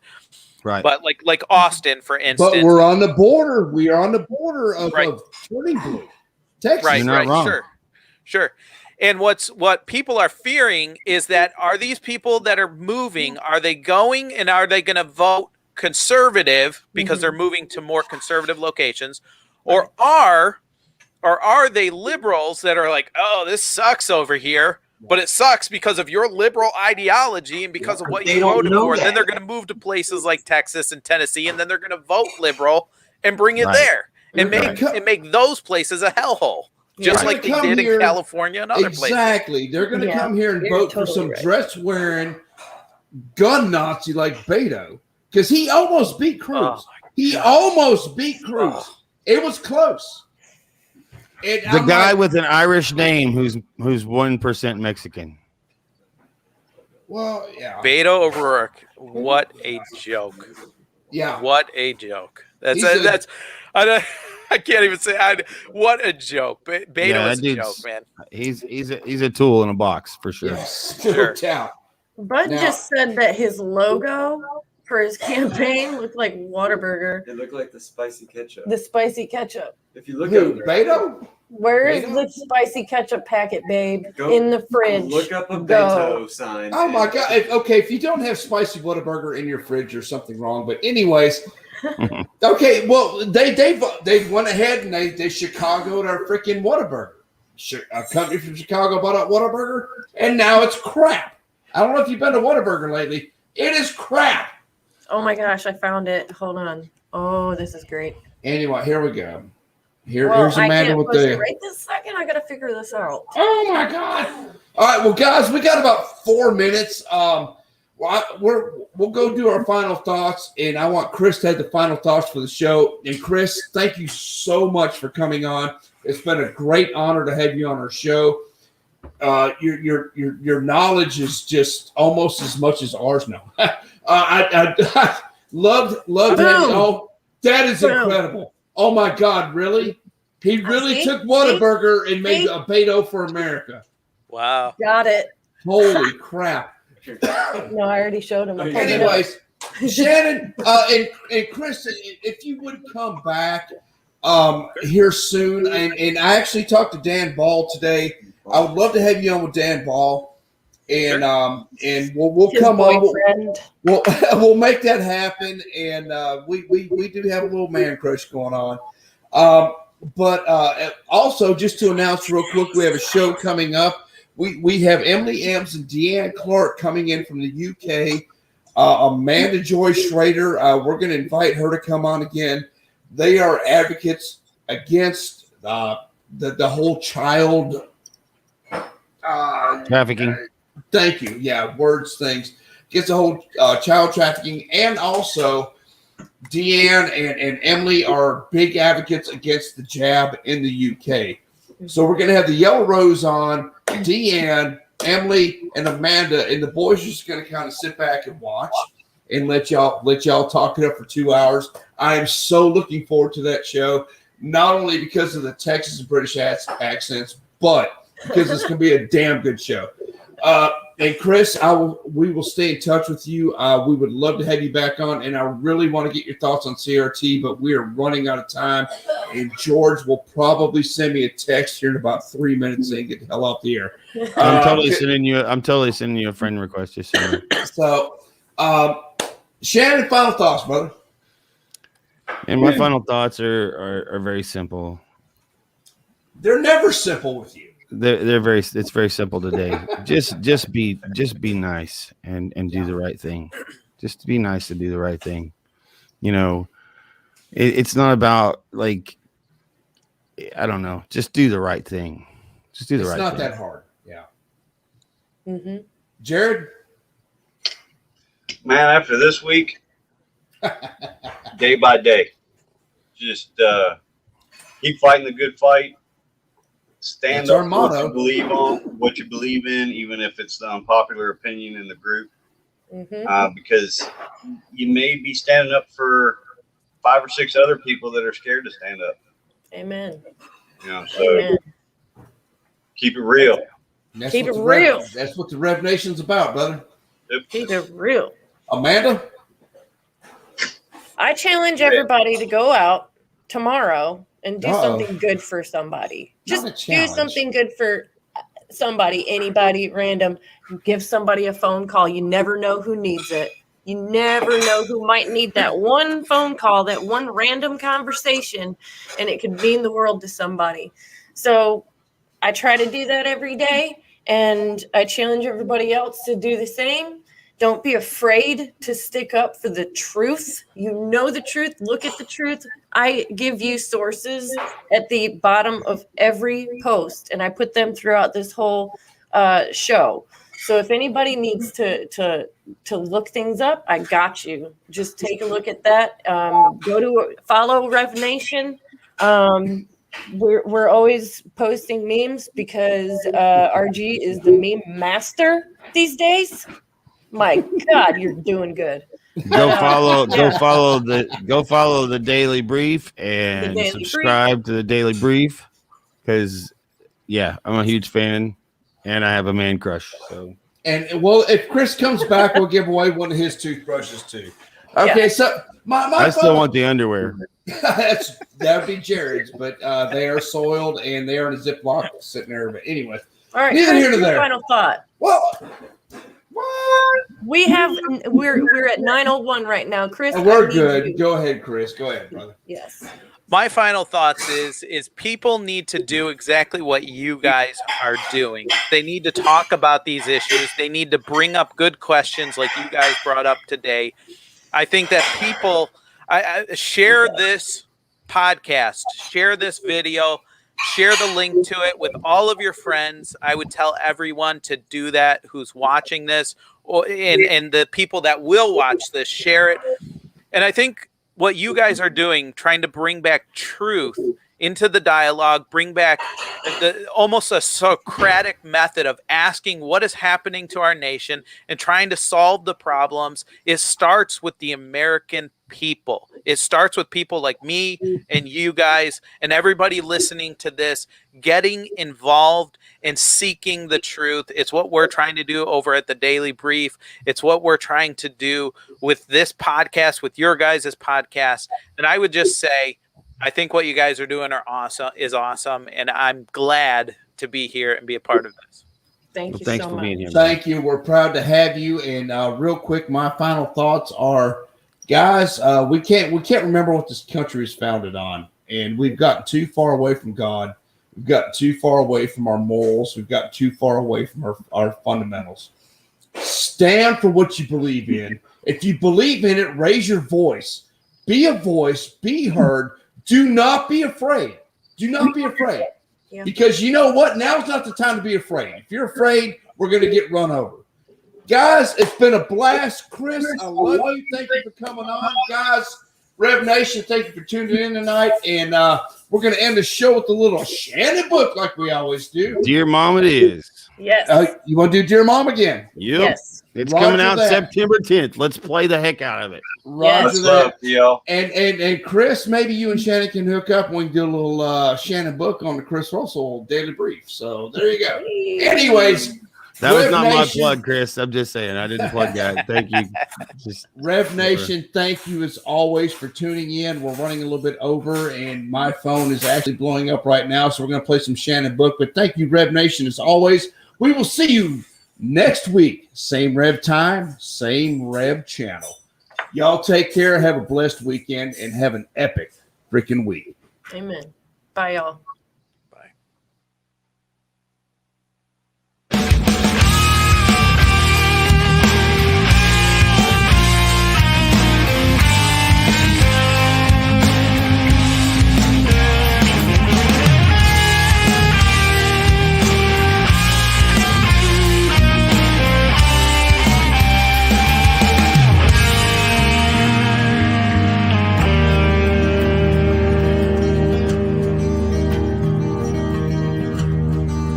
Dear Mom, I had a few minutes to write down what's itching inside my mind. It's been too long since we have talked about nothing at all.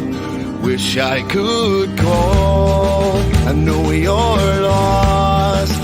Please don't you worry. There's no need to hurry. Just stay strong. It won't be long before we're together. Right here in heaven. I miss you, Mom. Dear Mom, please believe I've done everything I needed to.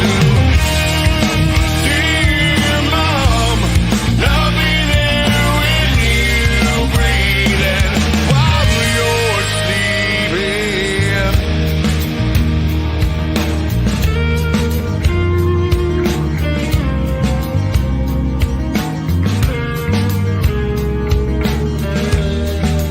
Dear Mom, I know you are hurting, feeling the burden of me not there. You're way too strong to give up on living instead of still giving the love in your heart. I know it's hard, but never forget the things that I did and the reasons why you are my mom. So please keep on living, caring and giving. I love you, Mom. Dear Mom, please believe I've done everything I needed to. Dear Mom, I'll be there when you breathe while you're sleeping. I can't believe I'm saying these words to you, but believe what I'm saying. You made me the man that I am.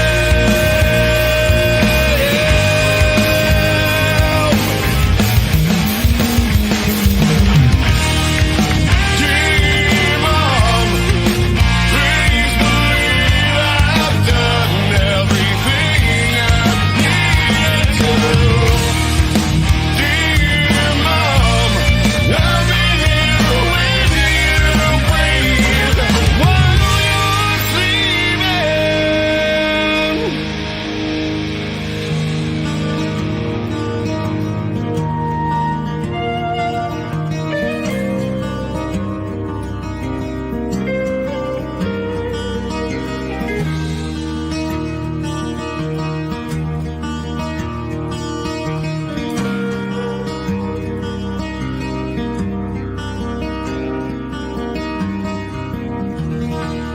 I love you, Mom.